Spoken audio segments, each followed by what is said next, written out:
Hey, what's up guys? It is another day in the shop. Right now what I'm going to do is I'm going to go up under the car again, and I'm going to go ahead and take the diff cover off because as you see I've explored the wheel bearing situation, and it appears that the one that I know for sure is bad is the one on the front passenger side. It's not too bad. I'm not worried about that. What I am worried about is the fact that these two wheels in the back, but at 192,000 miles I think it's good to just go ahead and take the diff cover off and at least see what I'm seeing in there. So, sorry I'm rambling again, but we're gonna go ahead and get under there and check this diff. Alright guys, so we're under the car right now. Well, we're at the diff right now, and it appears that this diff, these are all SAE, so this is a 1/2 inch here. Alright, so there are 9 of these bolts on here. We're just gonna go ahead and zip them all off.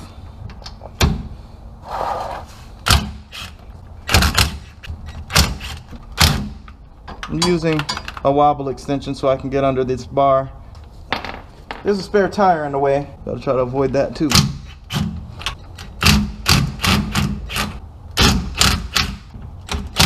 I went ahead and cleaned this tub out too so I can actually see if there's any floaties or anything in here.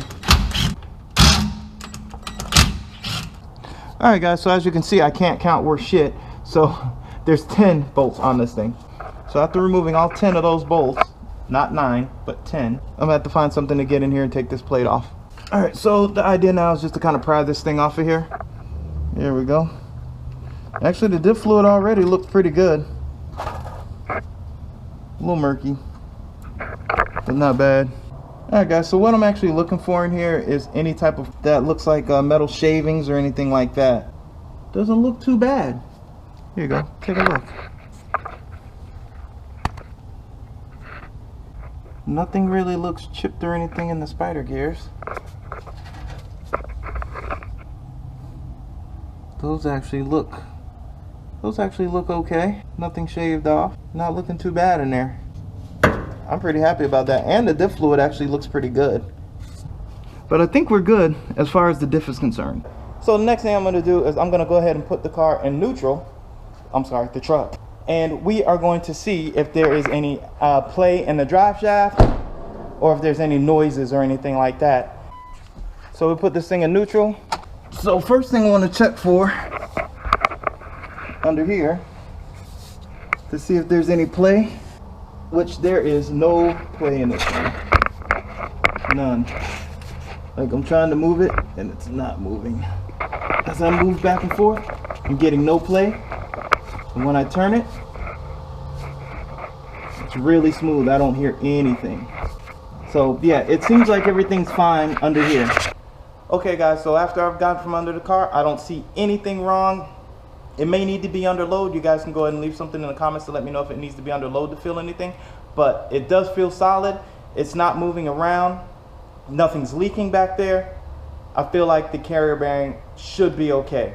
I think my only problem that I'm having with the groaning is that front hub bearing. So I think I'm going to change both the hubs in the front just to go ahead and get that out the way, and I think that should probably cure my problem because I don't feel like anything in the back is bad.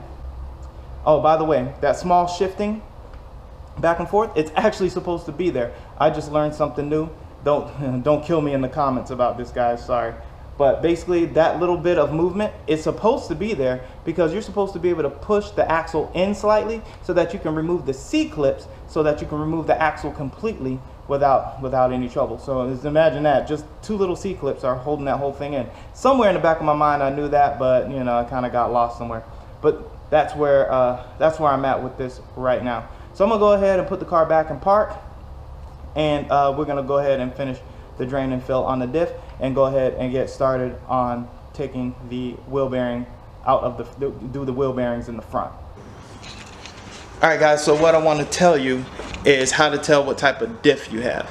So your Dodge Dakota, Dodge Ram, Dodge Durango, if you have a 8.25 differential in the back, then your diff cover is going to have a total of 10 bolts. There's going to be 10 bolts in that differential. Now, if you have 12 bolts in your differential, you're going to have a 9.25. I believe it's a 9.25. Now the other way to tell is to go into your glove box and look at this and look at this label right inside the bottom of the gearbox. It'll tell you right there, rear axle, Chrysler, 8.2. Actually, it's an 8.25. Now, I know my truck now has an 8.25, and I know it says anti-spin differential, which is basically an LSD or a limited slip differential. Now, once you find out what type of differential you have, what type of gears you have, and what type of rear end that you have all together, the next thing that you need to do is get the gear oil. Now, the gear oil recommended for this vehicle is an 80/90.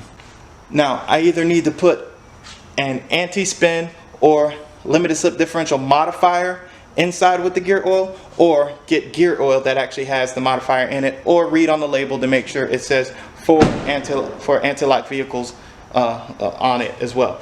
So that's what I'm gonna do. Go to the store, 80/90 with the limited slip additive already in there, or get the additive, and then we can go ahead and refill this thing and put it back together. Alright guys, so here you go. This is my setup for right now. I went ahead and decided while I was at the store to go ahead and pick up that wheel bearing for the front. I think it uses 2.5 quarts, so I went ahead and got 3 quarts of this Lucas gear oil. It's the 80/90, and on the back of it says excellent use in limited slip differentials. So there you go. Hey, good enough for me. So I got this thing set up on the device, and I'm gonna go ahead and clean off all the gunk here, and then I'm gonna clean off all the gunk on the vehicle. So watch me work.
Alright guys, so the diff cover is on. I just kind of snugged up the bolts. I didn't torque them yet.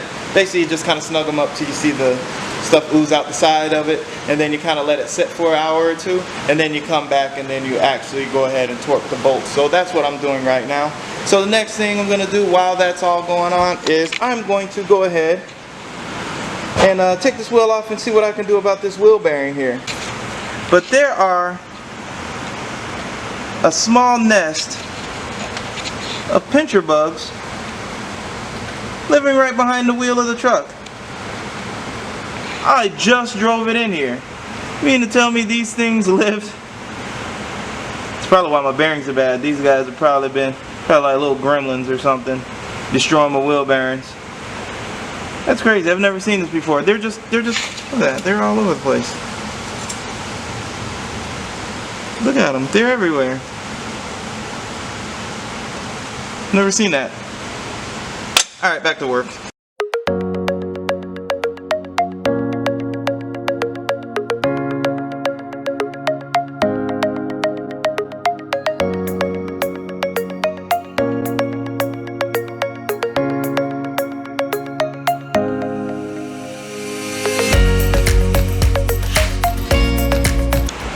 Alright guys, it's kind of crazy.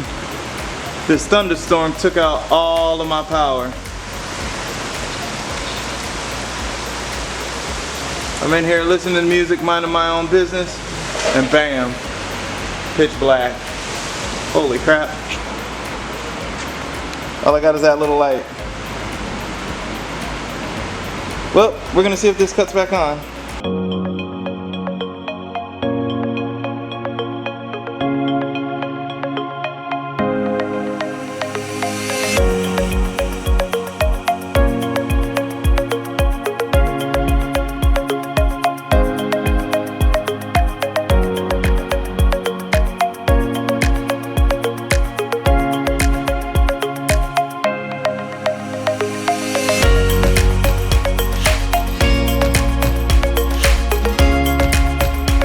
Alright guys, so even though you saw me kind of working through the darkness, I ended up getting all that taken care of after the lights came on. It was pretty easy to take this bearing out. These bearings are pretty easy to deal with. However, I'm seeing some bad stuff on the brake pads and rotors. They've got striations and stuff. And then inside of here looks pretty rough. It needs a little bit of cleanup and some paint. This helps slow down this rust. It's not bad, but it could get bad real fast. Not to mention I found that. I don't know what the heck that is. It's like some sort of disgusting sack with a creature was in it. It's furry. It's got like fur on it. I don't know what that is, but it's gross. Don't like it. So anyways guys, I'm gonna go ahead and end this for the night. But right now I'm just kind of tired. I know it's easy to do and I could probably just throw it on there, but I'm not going to. And also tomorrow I'll come out and I'll torque those bolts for the differential. Give it some time to kind of do what it needs to do. Now, just to let you guys know, you got to torque those things to 30 foot-pounds. So, with that being said, guys, I'll see you guys tomorrow.